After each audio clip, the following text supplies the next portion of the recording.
বাবলু ঘুমিয়ে পড়েছে। টাকা পয়সা সব কোথায়? ইয়ে মানে ঘরে তো অগোছালো কেন? বাবলুর মা তো অনেক চালাক, মনে হয় ওয়াশিং মেশিনের ভিতরে টাকা। দেখি তো। আর এটার ভেতরে টাকা তো দূরে থাক, একটা ছেঁড়া গেঞ্জিও নাই। আরে এখনো 1 টাকাও পেলাম না। টাকা পয়সা সব মনে হয় ব্যাংকে রেখে দিয়েছে। এখন চোরেদের কি হবে?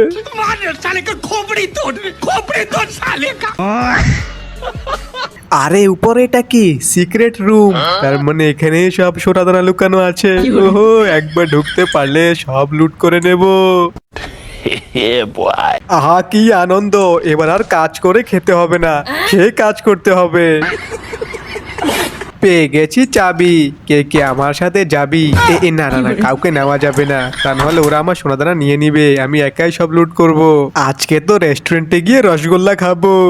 चल चल चल चल गाड़ी स्टार्ट कर।